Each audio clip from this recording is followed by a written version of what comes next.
Welcome to Creative Piecemeal Podcast, a podcast for creatives. I'm your host, Tammy Takeishi. Join me for compelling conversations with artists, actors, authors, musicians, and other creatives about the impact of the creative and fine arts in their lives and our ever-changing world. Thank you for listening.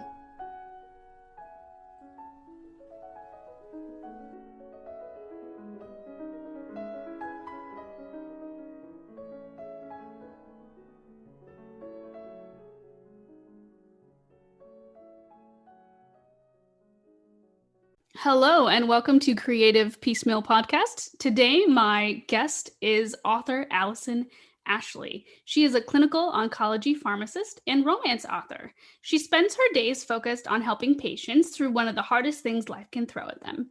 And her escape has always been books, specifically books about happiness, love, and laughter.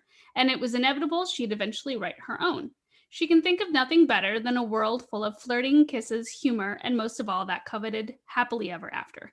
Her debut, Perfect Distraction, is out now. Welcome, Allison. Thanks for having me. You're welcome. So excited to have you here. If you could tell me a little bit more about Perfect Distraction for the listeners who are not familiar with it yet. It's wonderful, by the way. Oh, thanks. Thank you. I don't know that I'll ever tire of hearing that. It's so strange having a book that people are actually reading. So Perfect Distraction is a contemporary romance about a clinical pharmacist whose day job is actually the same as the job that I had. So it's kind of where the inspiration came from. As one, I really feel like in the romance world, and there is some romance that is, based on medical type things, but I don't really feel like I ever see pharmacists as a character anywhere. And we are a big part of the medical community. And just in sort of my day-to-day practice as a clinical pharmacist in an oncology setting, I started thinking about kind of what it would be like for somebody in my position that might feel a connection with a patient. That, it really kind of raises some ethical questions about patient-provider relationships. But sometimes there are things that, come up unexpectedly and that you can't control. And so in the book, Lauren, who is a clinical pharmacist, she really connects and falls for a patient who is receiving care for Hodgkin's lymphoma at the cancer center where she works. And so she's sort of removed pretty early from his care team in the book.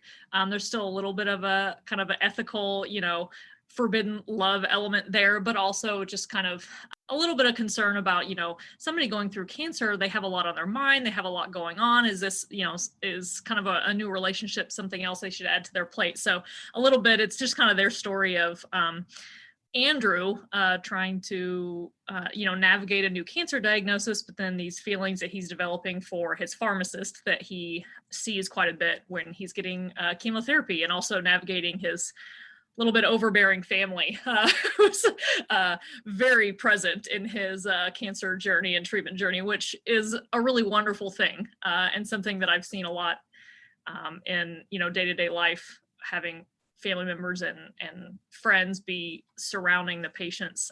But so that's kind of the basis of their story and how they kind of navigate those elements. So, and I must say, I devoured the book. I read it in a weekend, and it's just so sweet and so touching.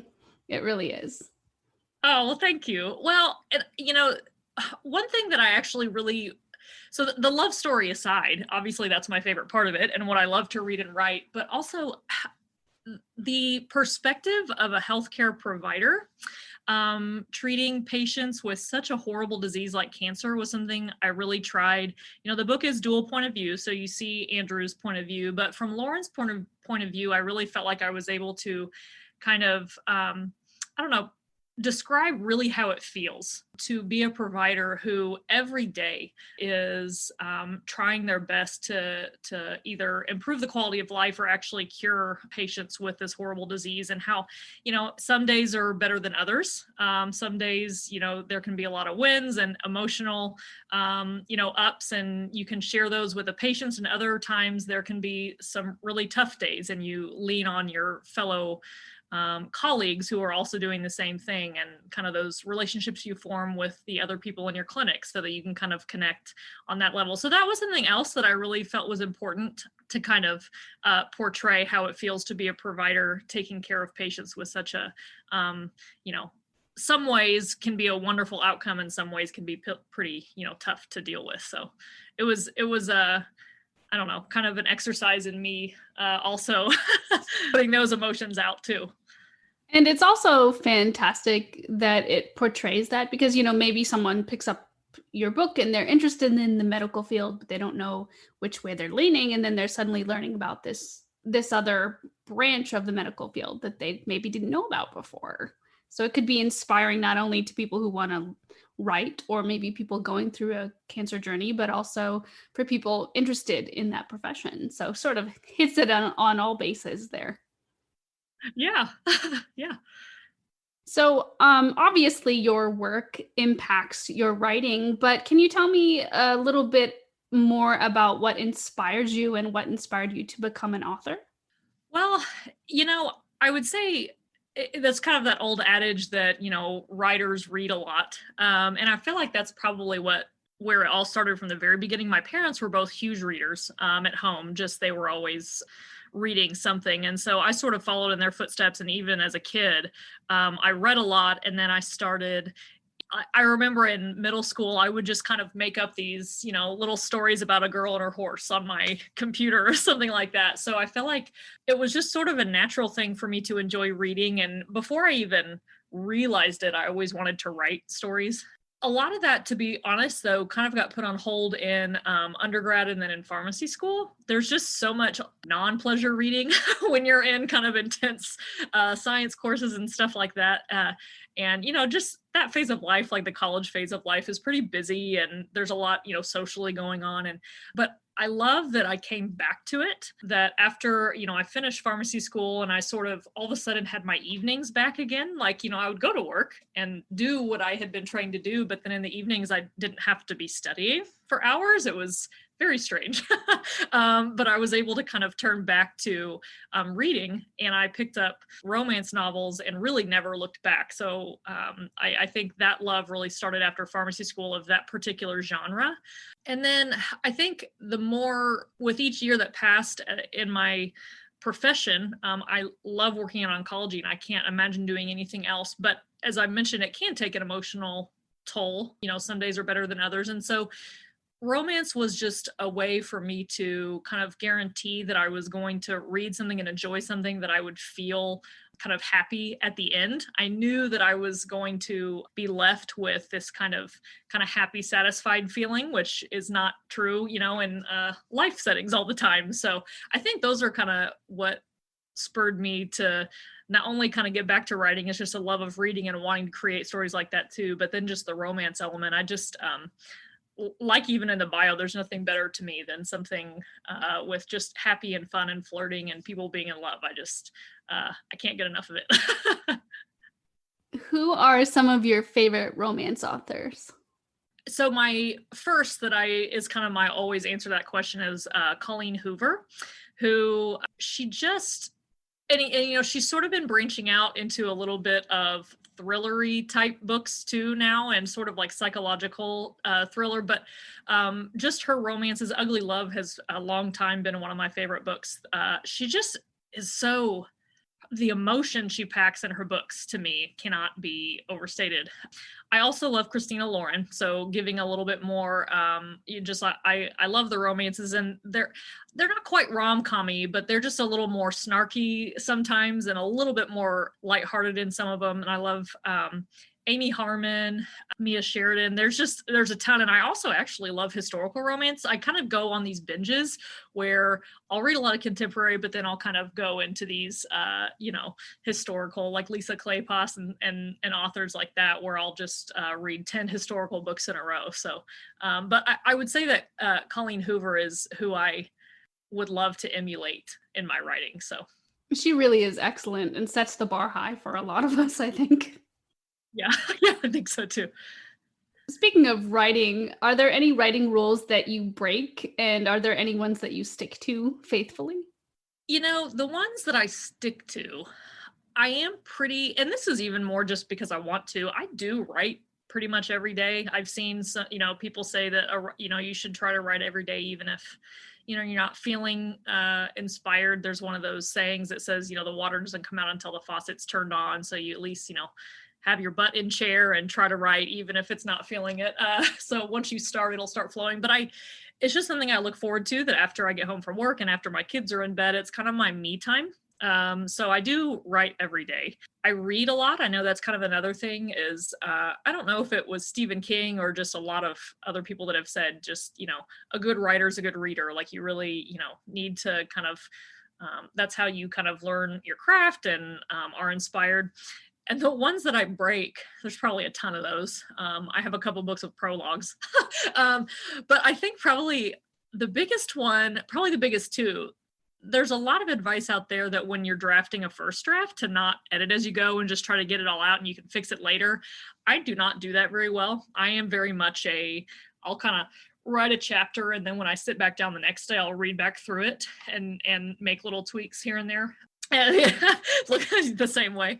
And then there's also that advice that if you write something, and this actually, and I don't even like read Stephen King. I don't know why I keep using him as an example, but he actually has great advice on writing.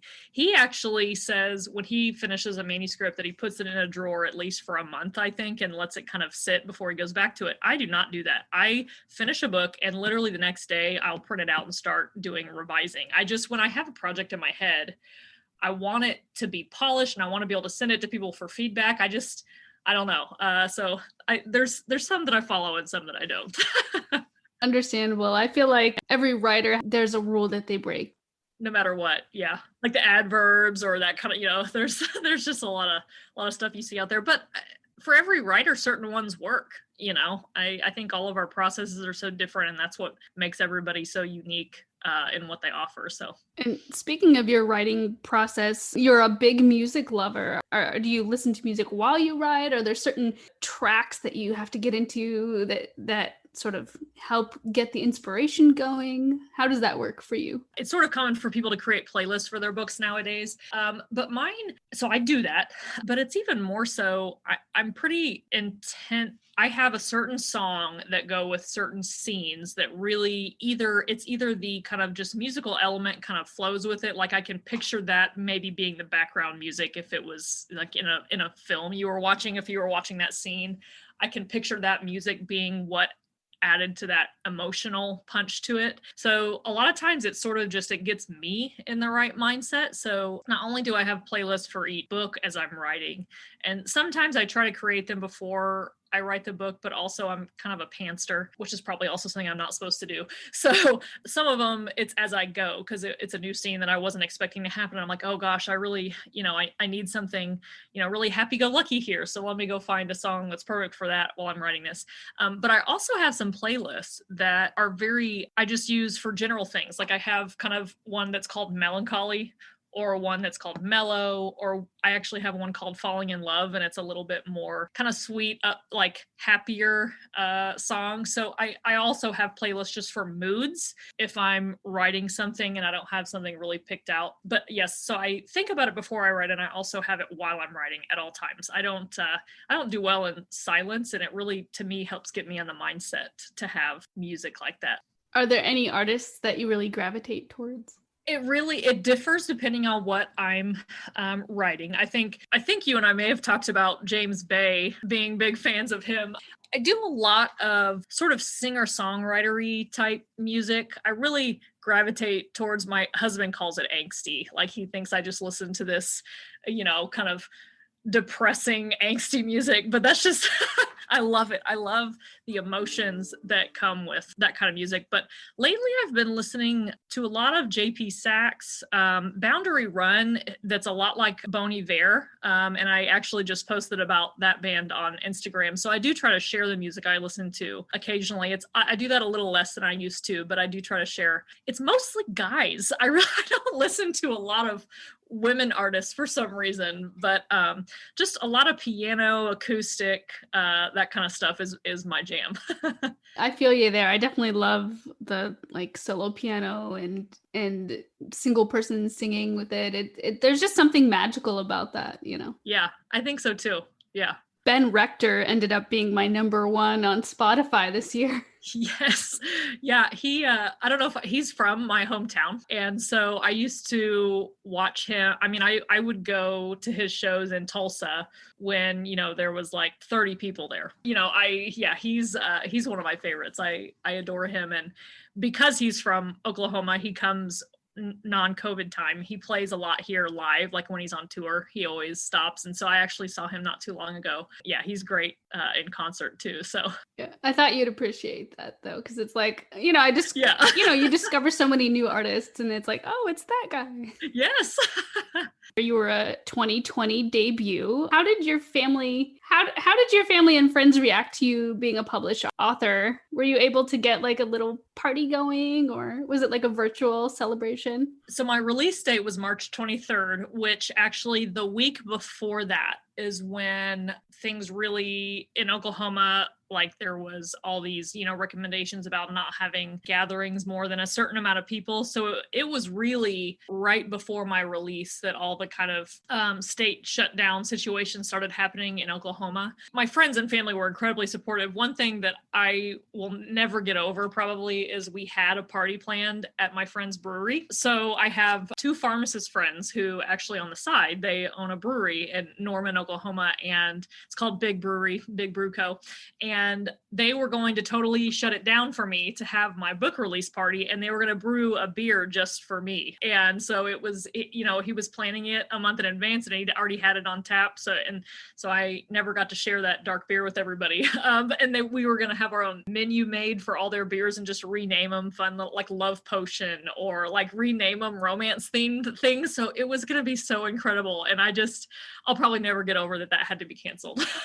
But the next book I release, if we're no longer, in this situation, then I'll just have to have my next book release there.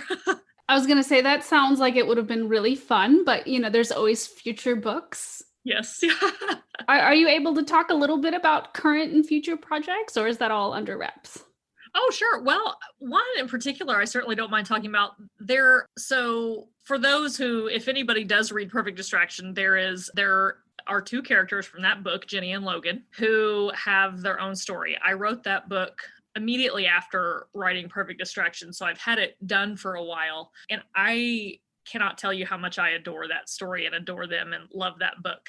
And there's a couple little cameos from Lauren and Andrew from Perfect Distraction in it. So that's always fun for the books to be a little connected. But that book will come out in June of 2021. And so that is in process. And then I write all the time. Like I said, I write every day. And I think from my AIM days as a middle and high schooler, I type very quickly. Like it's just, I was so used to communicating through a computer as a nerdy kid. And so I'm very strange in just how I write books in about 2 months. And like I said, I jump right into revising and editing and send them off to readers. And then I start a next project. I feel like my inner muse is constantly telling me new books. And so I actually have quite a few projects written that, we're working on. I'm out on submission with one book, which submission is tough. But I mean, it's a wonderful place to be, but it's also tough. But so yeah, most of them have some sort of medical twist to it. They're not all quite as intense in the medical setting as Perfect Distraction, but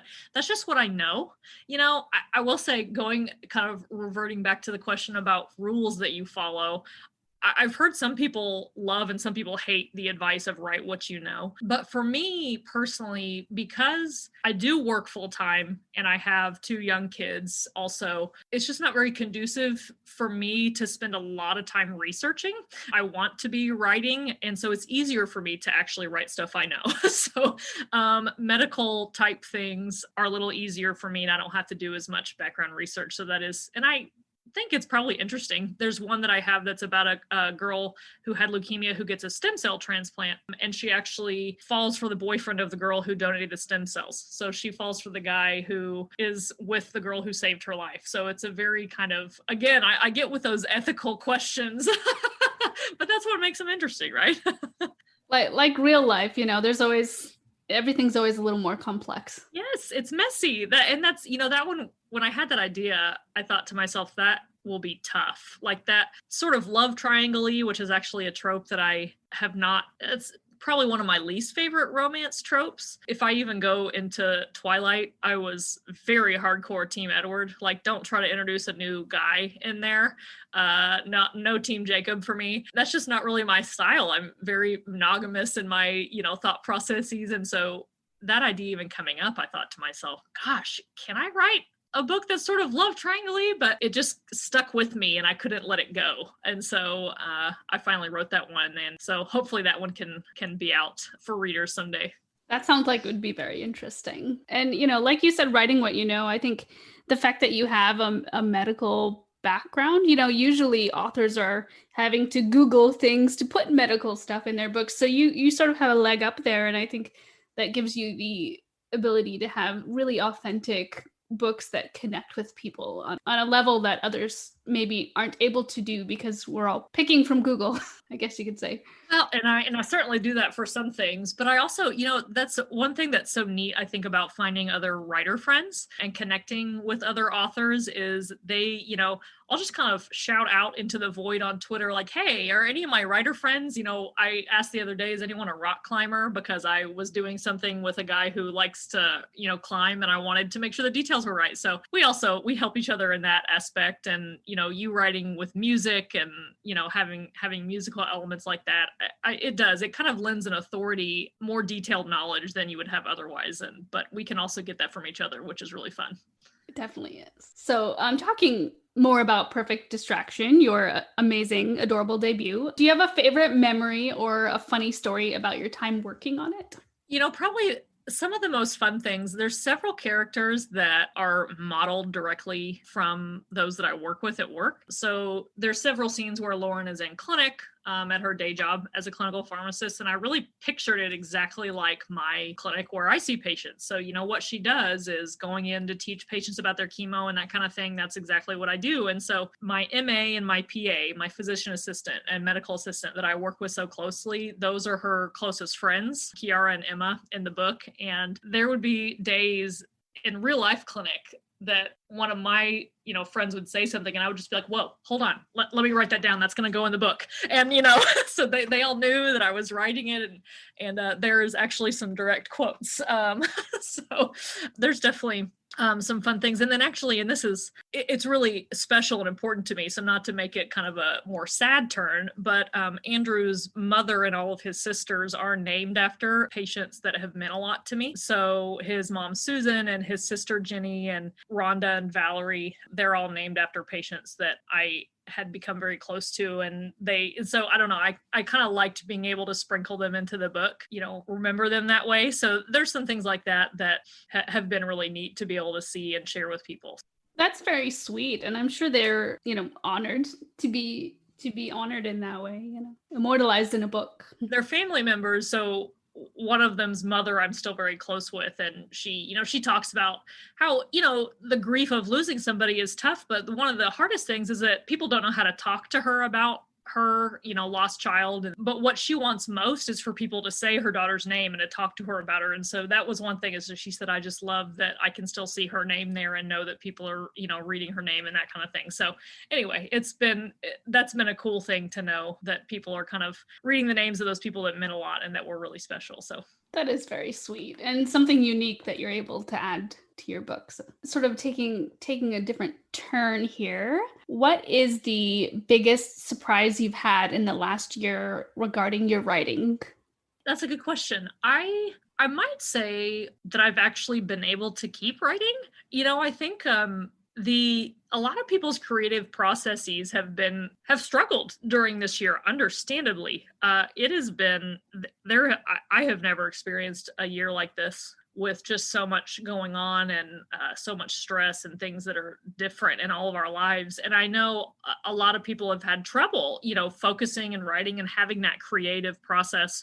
I still wrote several full-length novels this year. And I think that's for two reasons. One, it was to save my mental health. Like I sort of keeping that part of what I did every day was important for me to kind of have that. But I think, to be frank, it was also maybe a little bit to the detriment where I became kind of obsessive to have something I could still control, because so much just felt out of my control, and especially working in healthcare. And with the cancer patient population, we were all just so terrified of protecting our patients and being sure that we were doing. So work was extra stressful.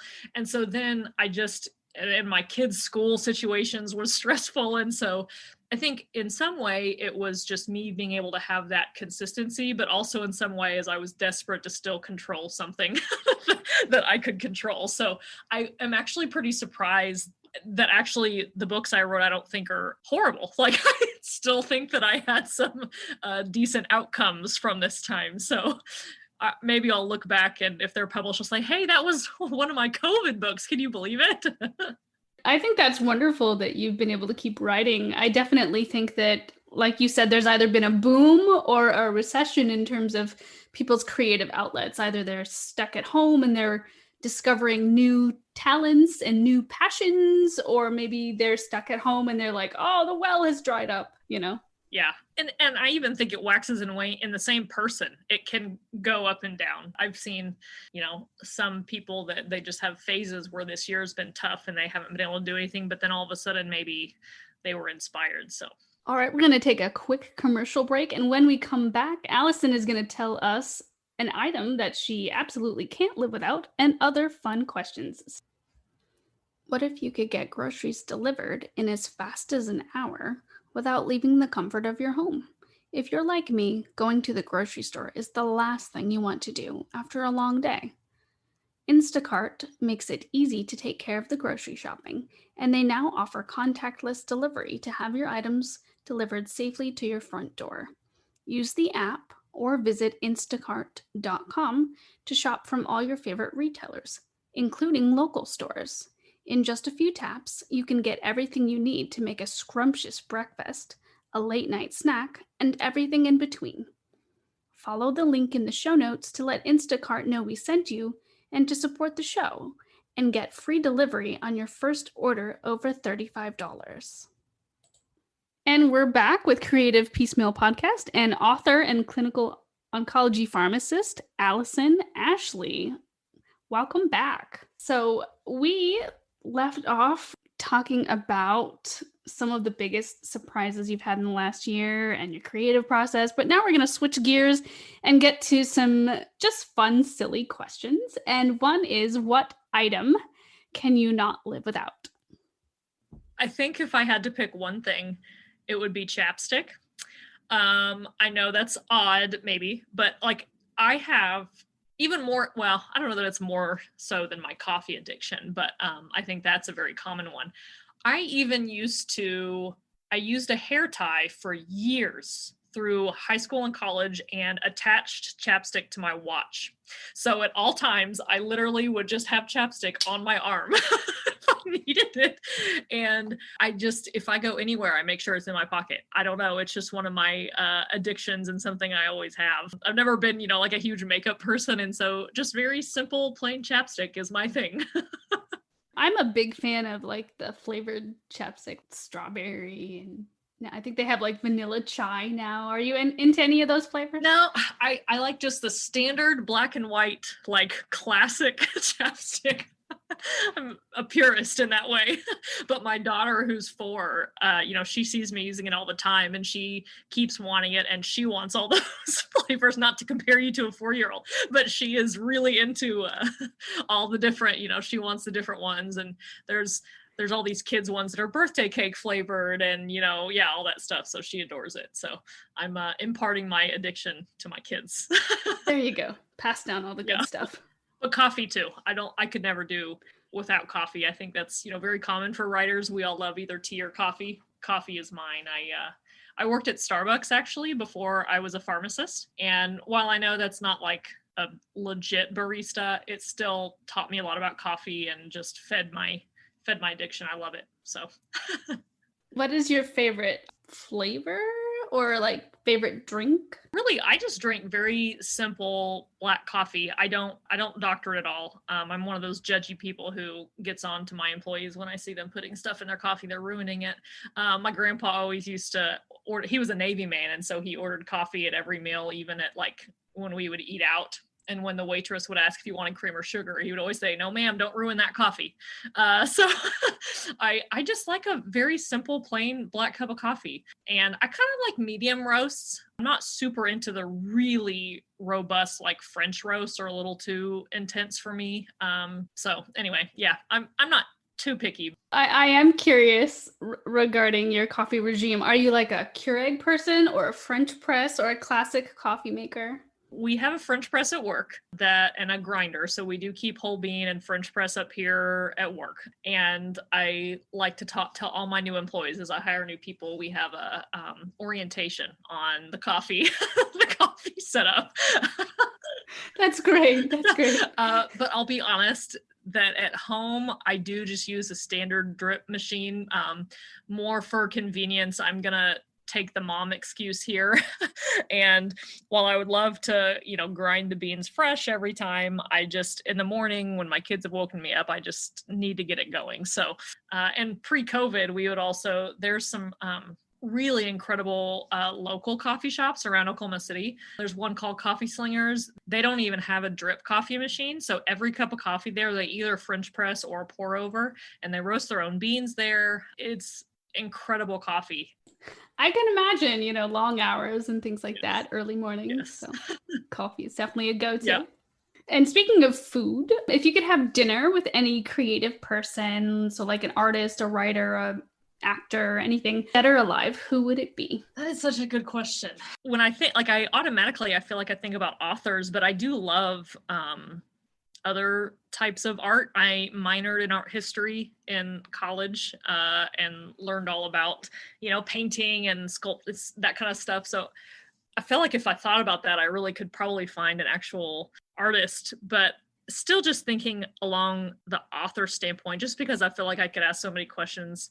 So either Colleen Hoover or Amy Harmon, who are two, I mentioned Colleen Hoover being a favorite author, just because I feel like both of those authors started off doing indie and self-publishing and just really organically grew their fan base, and then took, they had such a following because they just write such poignant and emotional and just really incredible books that they just organically grew their own following and then caught the attention of agents and publishers. And I think both of them, at least Colleen Hoover does, I'm not quite sure about Amy Harmon, but they both now kind of do they're hybrid. They both publish traditionally and still do some indie publishing. So I think it can be hard when you start publishing traditionally.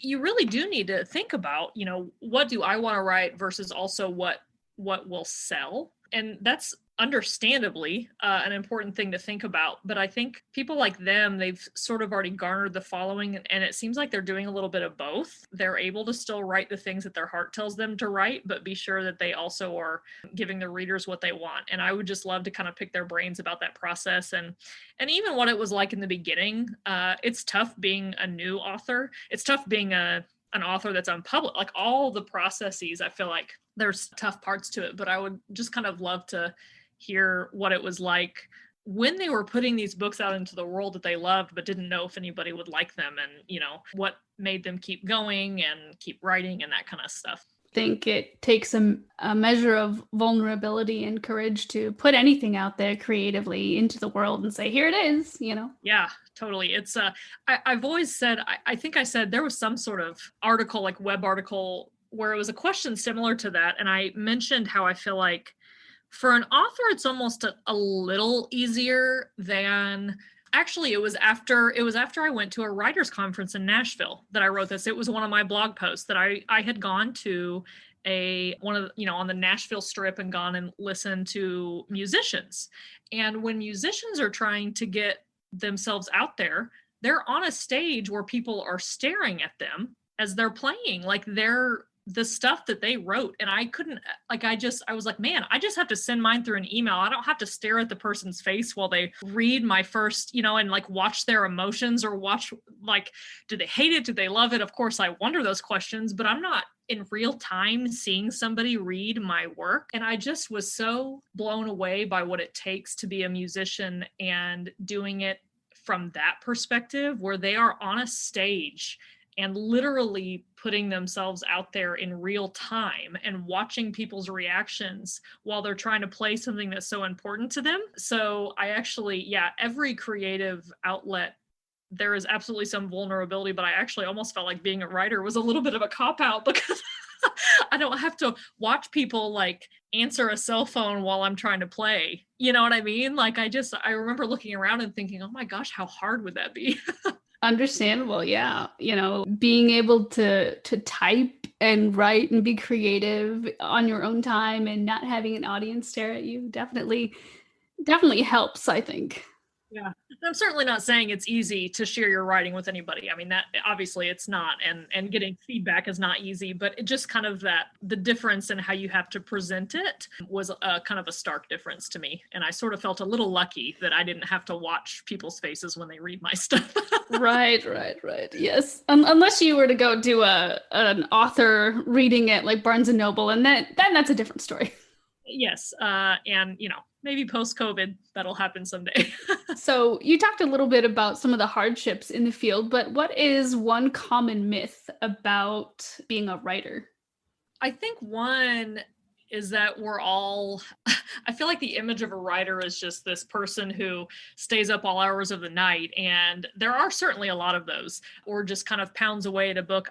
I feel like we write our books in so many unique ways that you wouldn't expect. Like I'll just randomly type a line out on my phone that I heard that I wasn't expecting. So it doesn't all come from just like being in this, this perfect environment where you're like shut away in your study and you're, kind of like going to town on your novel and shutting everything else out. I feel like life these days doesn't really allow that to happen. And so I think one thing that's surprising is that authors can be inspired in the strangest places and turn it into something incredible, even without kind of getting into that perfect place. Like we all just make do with what we have and can still create these really cool things with the little snippets of time we have here and there between, because, we all know most of us aren't gonna, get rich anytime soon off the books we write. And so it's just it's a labor of love that we all just fit into the cracks of our lives where we can, and it can still come together so wonderfully.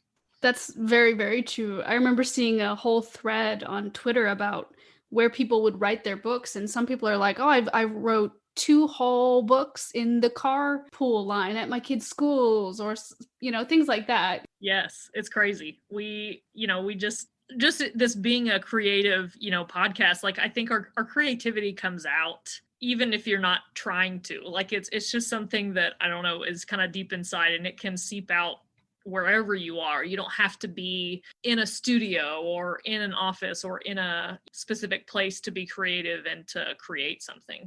Very true. And that's the magic of today, with having the technology to just be able to quickly write down a few sentences in your manuscript, or to make a recording of a song if you have a melody stuck in your head. You can just do that on the fly, and then creativity is able to sort of thrive more, I think, than in the past when you're sort of like having to be chained to pen and paper, so to speak. Yes, I totally agree. And then there's sometimes the strange little notes that I find later that I wrote down in a moment of what I thought was, inspiration. And I look a couple months later, I'm like, what did I mean? What was that supposed to be?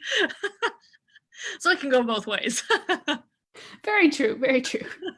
And then, of course, the old saying of like, write it down, you won't remember it in the morning. Yes, but that's true. Like, I can't tell you how many times that is very true. I feel like when I'm lying in bed, the best things come to my head, and I have made the mistake several times because I'm tired of thinking, you'll remember that.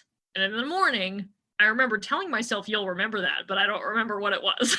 So I do recommend writing it down. Yes, keeping a little notebook Yeah. by the bed with all your thoughts that you have to decide for the next day. Yes. Oh, along the lines of myths, what is something you wish you'd known when you first started out as an author? So I think it's probably how the pace of this industry really caught me off guard.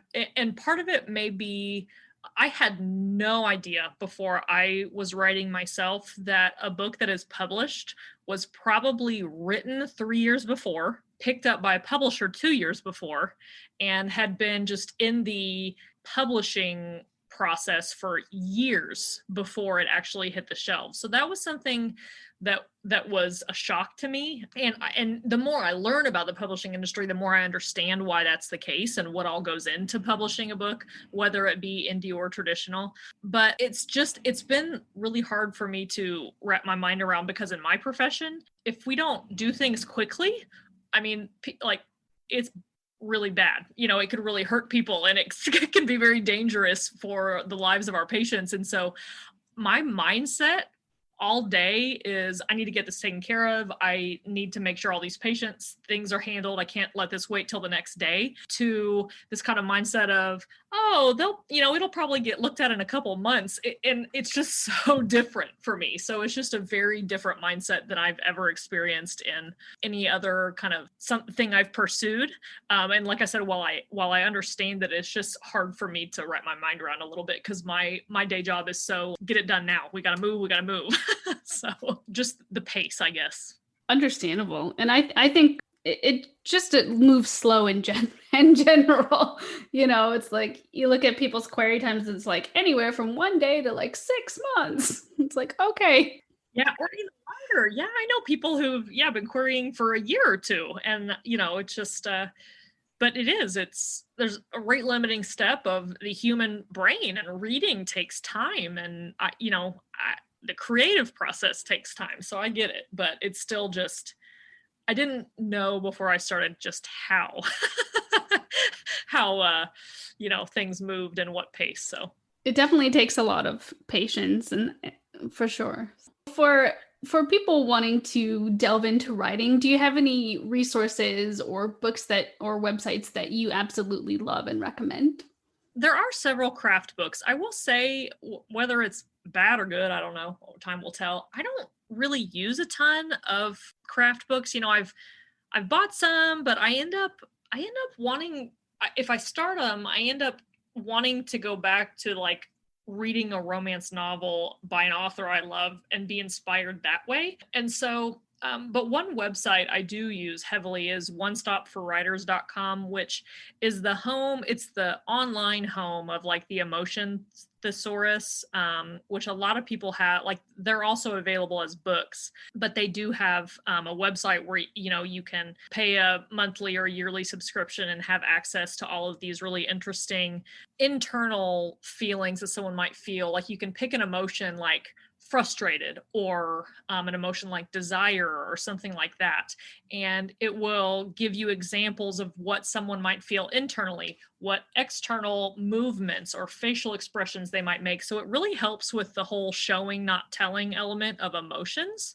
And so as a romance author, that's obviously a huge element of importance, is being able to portray emotion in a really visceral way. So that is probably the thing I use the most. Otherwise, I really just rely on my inner muse, and then just reading and thinking about what I love to read, and trying to process what I love about the books that I read, and what it is that author does that just grabs me, and how I can emulate that in my own writing, and sort of just also just sitting back and letting my characters do the talking. I am a terrible plotter. So all those books about like plotting and beat sheets, and that's just not how I do it. And so we'll see if that changes someday. But and then I also, as silly as it sounds, using Twitter as a resource is huge for me. I think connecting with other writers is paramount. You and I, connected that way, and I think it's just really important.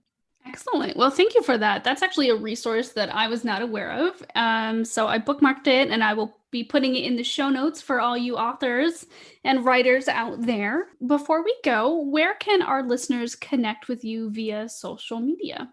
So I primarily use Twitter and Instagram. So on Twitter, I'm at Allison Author, and then on Instagram at author Allison Ashley. I do have a Facebook author page. I use that quite a bit less frequently. So Instagram and Twitter are the most common places that I post. And then authorallisonashley.com is my website, which I admittedly am very terrible at keeping up to date. So maybe someday if I ever, make it big, I'm going to pay somebody to manage that for me, because web design and web management is not my thing. So I'm much easier at just kind of like putting something out in the world that's a quick little, tweet or an Instagram post. But I do put any updates about future books or even just music that we've talked about that inspires me while I write, that kind of thing. I'm pretty active on those.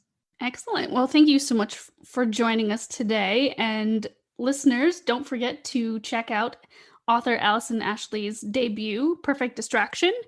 And she will be having more books coming out in the summer of 2021. Thanks so much. Thank you for having me. Thanks for listening to the podcast. Like the show? Have a question?